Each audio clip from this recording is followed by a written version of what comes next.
Mr. Smith. Gordon, hi, nice to meet you. Okay, hi everyone. It's non-farm payrolls day again, October payrolls. My name is Richard Perry. I'm the market analyst at Handtech Markets. I hope everyone can hear me okay and see my slides. We're going to go through another payrolls report webinar and see the market implications of what the US has been doing jobs-wise in the past month. Before we get into it, as per usual, let's go for a disclaimer. Read and understand the disclaimer because I'm going to be talking about live market information. I will show you the disclaimer again at the end.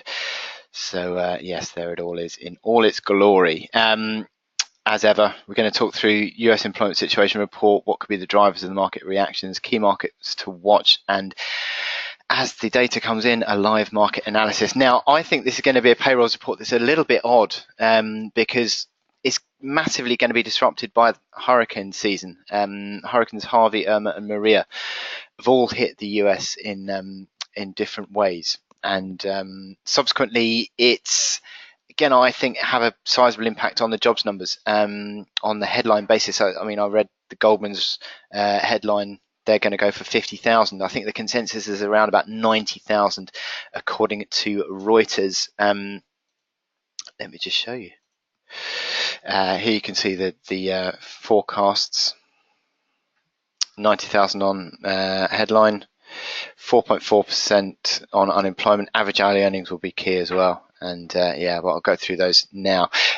But yeah, this is, I think, as I said, going to be an odd jobs report because I think the market is so dollar strong going into it that I think that it's going to sort of take a lot of the impact out of the headline number, because I think even if you say, for example, got a weak jobs number, I think the market's just going to look past it and just say, well, it's hurricane related.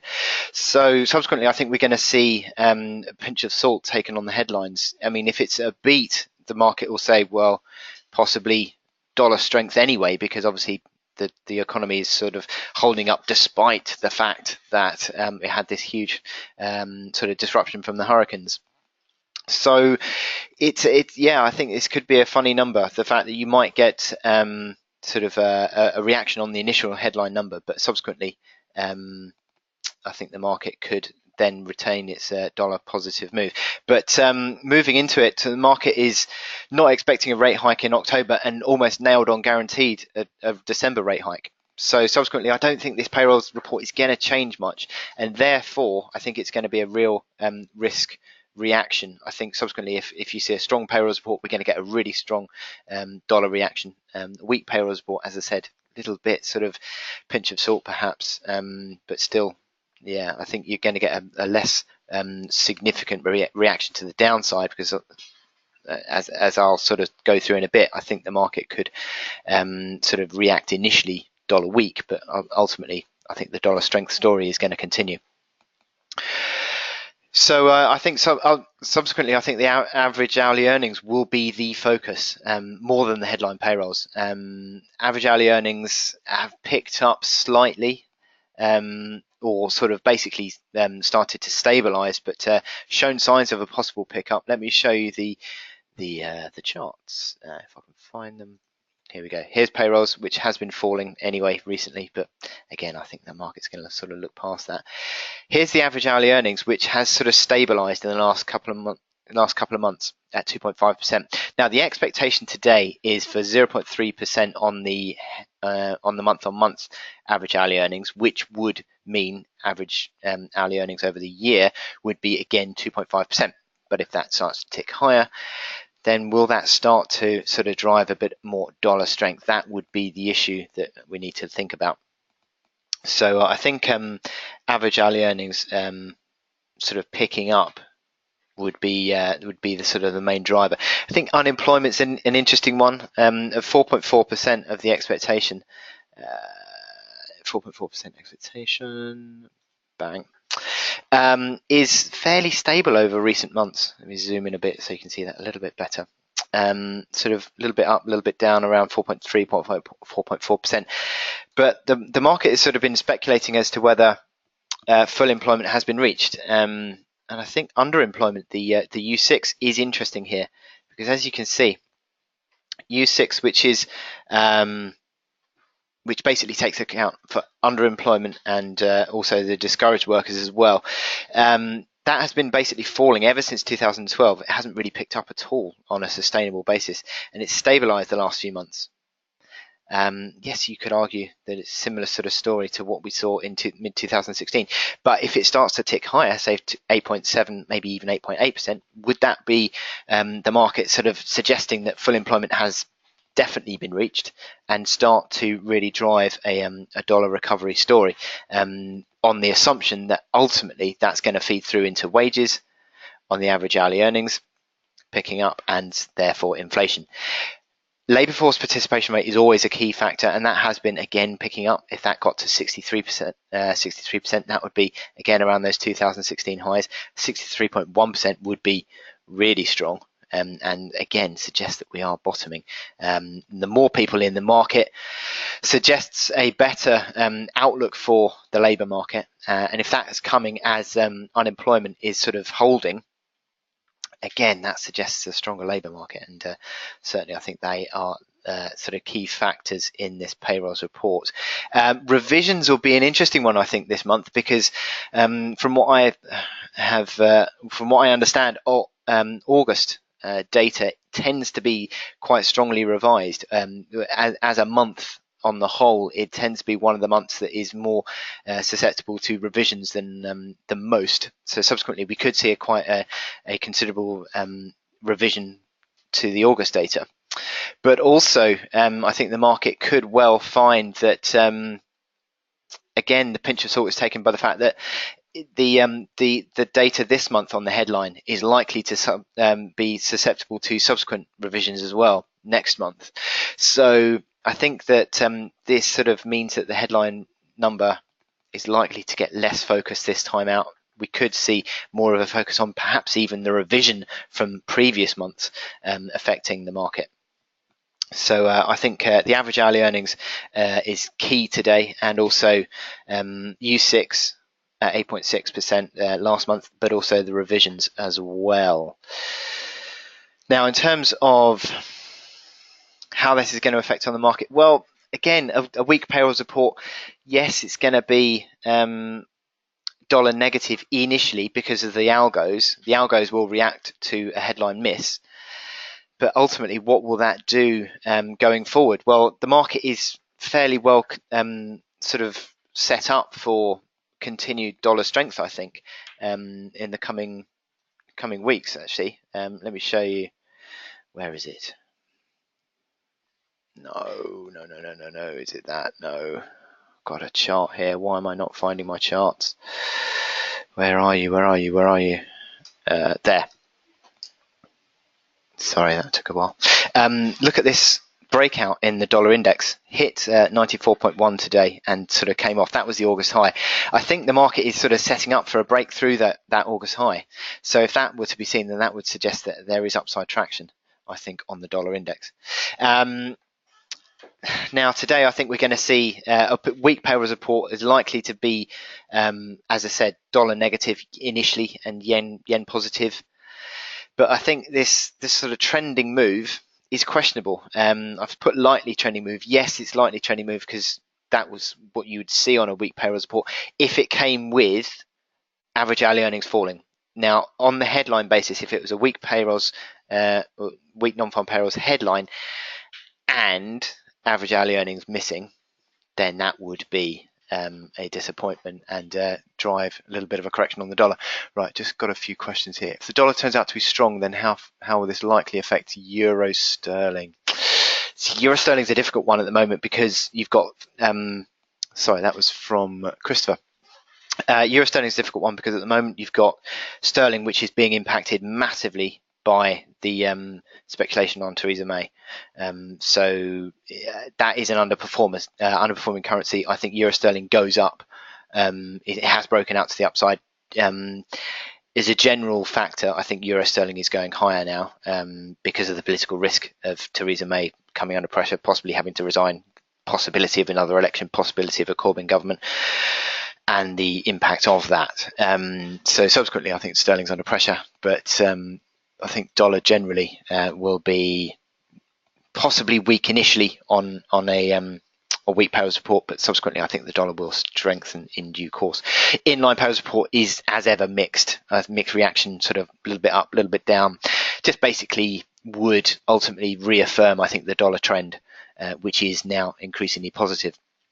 Strong payrolls report, on the other hand, is a trending move. The market I think wants to buy the dollar now, and I think what we're seeing is some key moves on dollar trades. 1660 is a big level on the support of euro dollar. Sterling has sort of fallen away, as I said, with the problems over the Conservative Party in the UK. But ultimately, cable is coming back to test an old breakout support 30.50. I think that's a key level. The massive uptrend, the big long-term 12-month uptrend on cable comes in at 29.50. So these are big levels, I think, on cable. Dollar yen is big resistance at 13.25 and on a near-term basis, and then if breakout above that implies 100 pips to the upside, that would imply a move back towards those July highs. So these are all factors to think of as well, but a strong payrolls report would certainly, I think, drive dollar trending move. It's not going to change expectations for a December rate hike. That is, I think, pretty much almost nailed on, considering that the hawkish outlook that we're getting from all these Fed speakers, considering how Yellen was sort of banging on still about the fact that they're pretty much, I think, looking past inflation now, and they're going to go for a rate hike in December, I think, regardless of how this payrolls report goes. I just think that if we do get an uptick or a beat on the headline and also a positive move on average hourly earnings, then we will see a dollar strength move.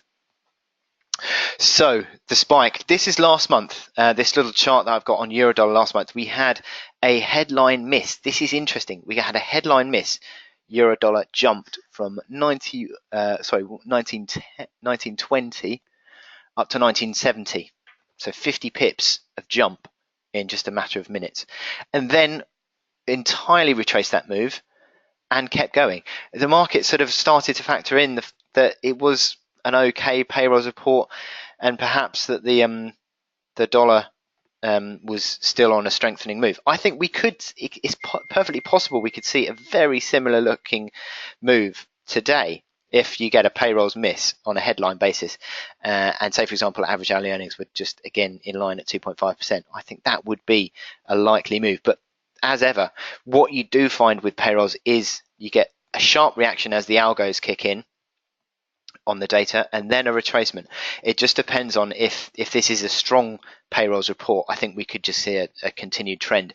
You see less of a retracement when you get the strong payrolls. Sorry, when you get the strong trending move, you see less of a retracement. On a mixed payrolls, you're likely to see an initial move and then a full retracement, and then the market sort of buzzing around. But this chart here on Eurodollar could be a similar move to what we see if you see a headline miss, say for example 80, maybe 70,000 on the headline, and maybe a 2.5% average hourly earnings. Again, watch out for the revisions as well. That will be a key factor at play. But yeah, this is we need to, as I said just at the bottom here, ask yourself, what's the overall report saying? What's the overall payrolls report? Don't just look at the headlines. Look at the average hourly earnings. Look at the revisions, prior month revisions. Look at the. I think U6 is becoming an increasingly interesting factor as well. So we've got a couple of minutes. So let's just look at a couple of sort of Eurodollar. This is the outlook on Eurodollar. This, I think, this is the key factor on 1660. That big August low sort of almost got tested today, but I think that if you break 1660 on Eurodollar, I think you'll retrace it. That could even turn out to be a bigger head and shoulders top. We've already had one head and shoulders top on Eurodollar below 1820. Could it drive a bigger head and shoulders top? So that would be the risk. Now, I think we're getting pretty close, so let's get some charts and everything going. That should be enough. Let's just clear that with that, and that, and then we can, no distractions. Oh, we've had them. Sorry. Oh, shite. Okay, minus 33. Wow. That's a massive miss. I think the market, yes, will react, and it is reacting, but will it react to the downside? Too far. Yes, it is 1, 2, 3, 30 pips of downside. Yeah, I think you're going to get a strong move initially. 4.2% on unemployment. Interesting. 2.9 on average hourly earnings. That's massive. Okay, so the market is going to react on the headline to the downside, but I don't think this is going to be a headline that reacts for very long. So be careful on this. Sorry, let me just get. Sorry, I can't believe that I missed it just by a second or two. So yeah, let's look out for labour force participation rate, 63.1. So this is really strong on average hourly earnings and labour force participation rate. So this is a positive payrolls report on the fact that we're seeing average hourly earnings up, we're seeing participation rate up, we're seeing unemployment rate down. Interestingly, what about U6? I can't see U6. 8.3. So yeah, interesting that we're seeing unemployment rate falling, but I think ultimately we're going to see this initial move, and I don't know how long it's going to take for the market to sort of react, but I think we're going to see the initial move ultimately retraced. I'm just going to tweet about this. So minus 33 on the headline. That is really, really interesting.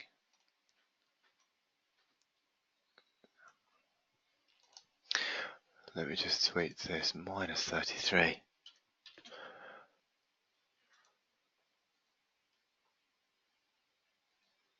Euro dollar. Yeah, 30 pips on euro dollar. Not a huge react. I mean, considering it's minus 33, it's not a big reaction at all. And I think that is because of the average early earnings. So let me just do that. Mixed.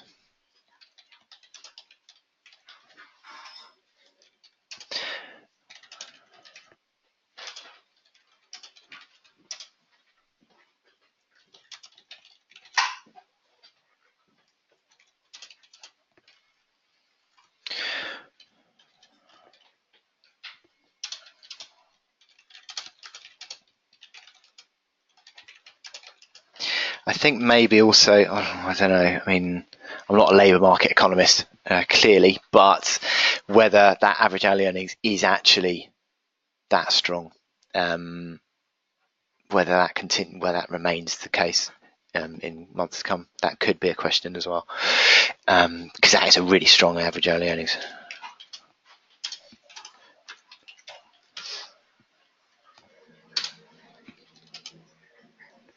And also participation rate rising, that's strong as well.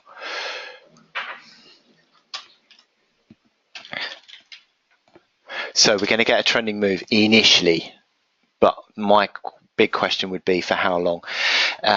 So euro dollar is down, yes, down 40 pips now. Cable down 30 pips. Dollar yen through 13.25 on dollar yen.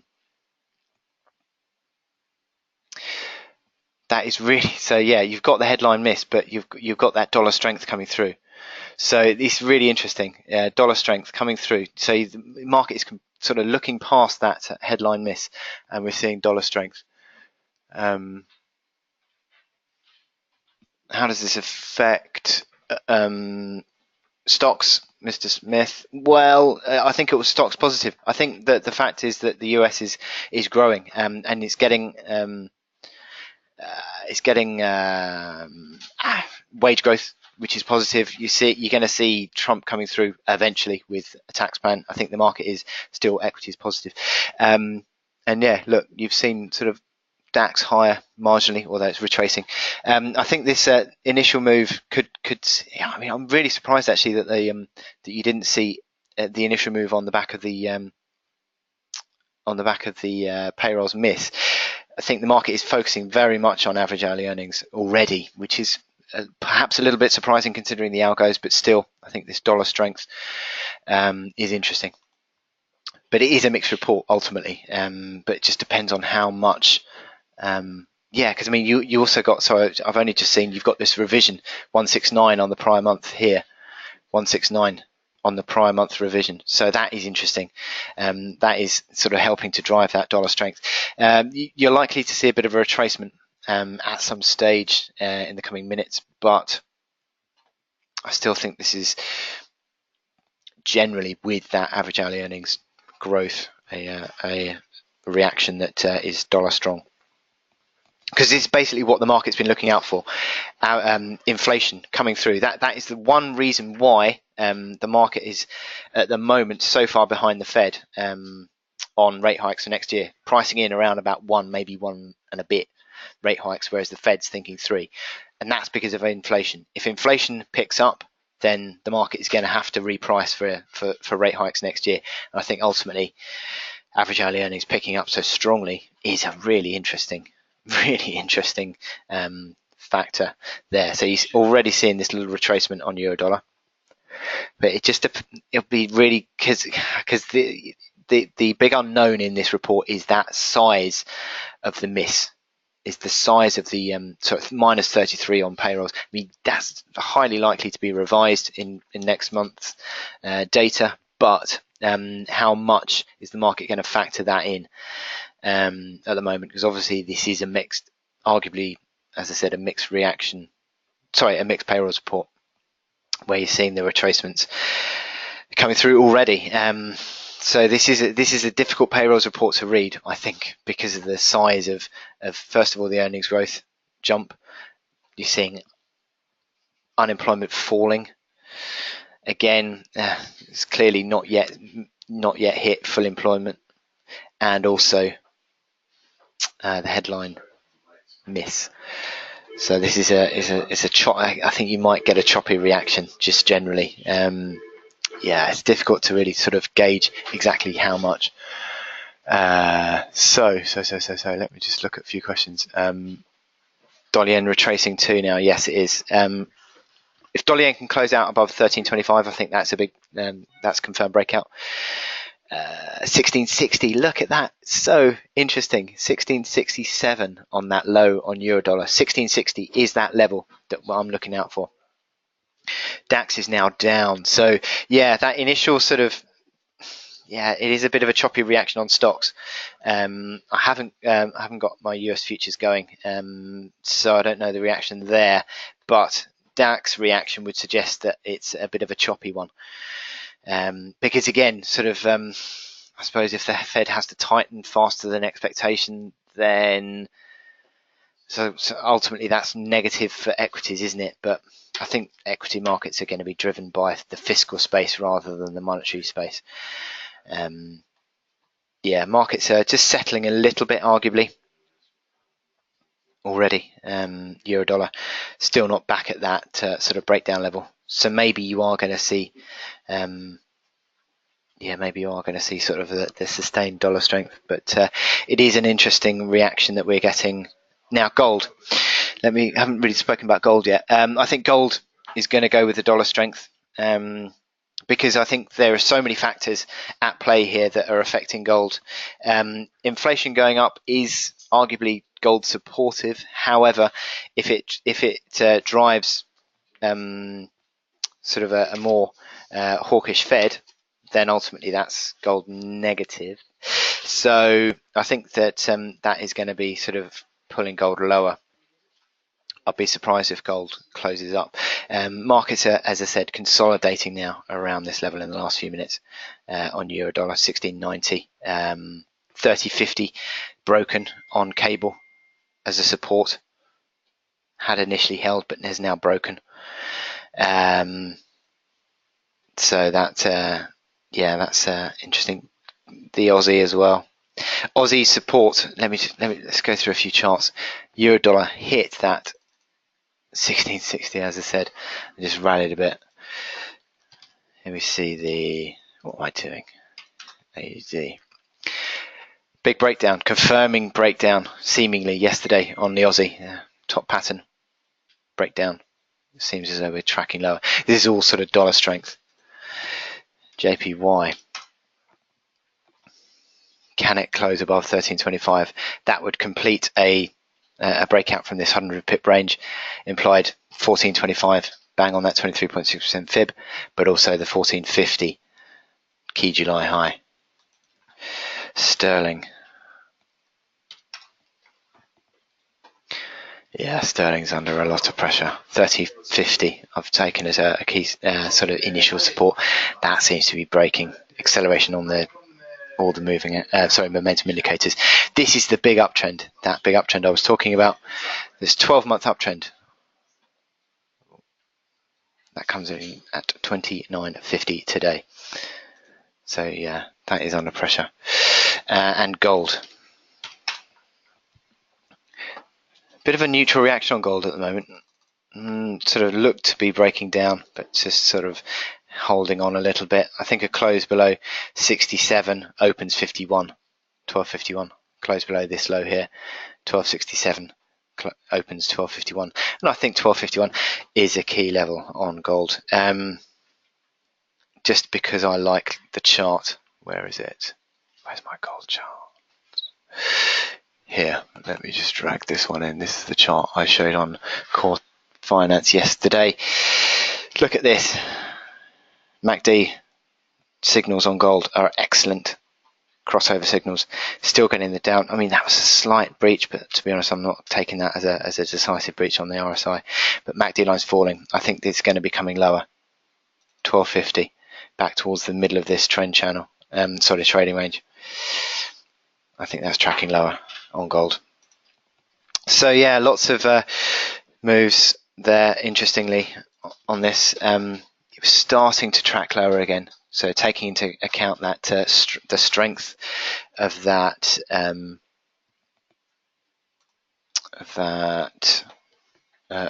earnings, average hourly earnings at 2.9.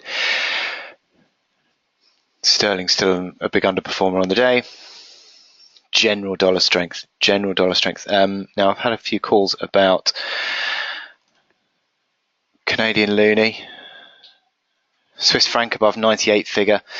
That's a big breakout. That is a big breakout. Let me show you Swiss franc.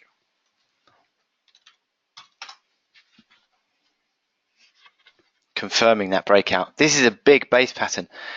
Big base pattern on dollar Swissy that ultimately has also broken a big downtrend as well. Continuing the uptrend. Momentum indicator strong. Look at that RSI 66 on dollar Swissy. Look how many times it failed at 60 throughout 2017. That just confirms the turnaround. This is a big move, I think, on dollar Swissy. Big confirmation of this base breakout that gives you ultimately in the coming months 45.35. So that's what, 230 pips gives you bang on parity again in the coming months. Sorry, my math is terrible. 335 pips. So ultimately it's 101, which is the big April-May highs. So we could see a move towards that in the coming months on dollar Swissy if this dollar strength continues, which there's no reason for it not to, in my book. Certainly with average hourly earnings picking up. This sort of, again, nails on pretty much a December rate hike. So lots of key moves on these charts.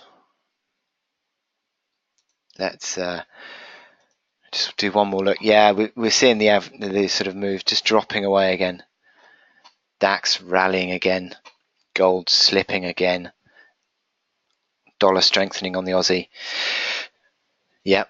The dollar yen back above. So you've had that initial move, you've had a bit of a pullback, and it seems to be a trending. When you don't get so much of a pullback, it tends to be a trending move. So it looks like it's shaping up for a trending move on this. You're seeing cable back at the day low again, 30.40.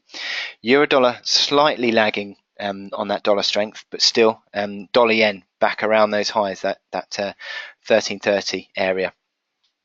So it seems as though we've played out that sort of correction. You had a 40 pip move on, say, I mean, this is dollar yen. So 40 pip initial breakout, 20 pip correction, and we're now back up, sort of rallying another 20 pips. So yeah, this is shaping up to be a trending move, as with the average hourly earnings. So watch out for that. Now, has anyone got any more questions? Dollar CAD drops surprisingly, but retraced a little. Agreed. That would be dollar strength coming back through. Let's look at dollar CAD.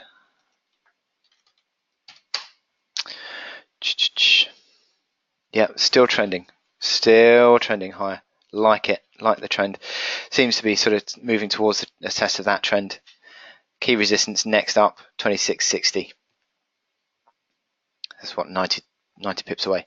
Look at the momentum indicators, RSI above 60. MACD lines going positive, stochastics strong. All points towards continued gains. It looks like this is a dollar strength move. Market looks like it's sort of retracing. It looks like it's looking past the headline, the pretty disastrous headline. Richard, what's your outlook on the Aussie USD for the rest of the day? I usually close out before the end on Friday. Let's have a look. Aussie. Okay, so yeah, it's day low, pretty much around about where we are. Next support, 77.12. Sort of not a million miles away from that. That would be your move. You've got 77.50 on here as an old key level. That is an old key level. So it is around those old key highs now. Look at the importance of 77.50 ultimately. So you're back and you've retraced that move, but ultimately look at the momentum indicators. RSI 32 on the daily. This is MACD lines accelerating. So that is a key level. Let's have a look at the Aussie on the hourly. So it's taking a bit of time to load, annoyingly. Yeah, resistance now 77.80, but it's got a little bit of downside potential on that RSI, considering we got early doors today down to 19 on the RSI, so there is a little bit more potentially. You just had a stochastics crossover sell signal, so yeah, MACD lines crossing down. Will we get further? Sterling dollar is breaking down. Yes, it is. I mean, it looks increasingly corrective. 29. Yeah, look at that. 29.50 I think is the next sort of area that we're looking out for on that. So sterling dollar, let's end on sterling dollar because I know everyone's got places to go, people to see. Dollar CAD, dopping, yeah, sorry Gordon, I've just been through that. So yeah, sterling dollar breaking down. Yes, it is. Day low. So dollar strong, bang. So this looks like it's a trending move. So selling into strength still on the dollar. Yeah, looks like that is a continuation of that. So well done, everyone. Thank you very much for coming through. Let's wrap this up. Thanks for taking part today. Research, that website address is now wrong. So just go to our website. Sorry, I should have changed that. Our website is just handtechfx.com. We've got a new website. Go to that, you get free research and you can sign up for research. Follow me on Twitter, follow me on Forex Traders Talk on my LinkedIn group, and thank you very much for taking part today. Here's the disclaimer, as promised. It's always important, isn't it? But thank you very much for taking part, guys, and I will speak to you next time. Thank you.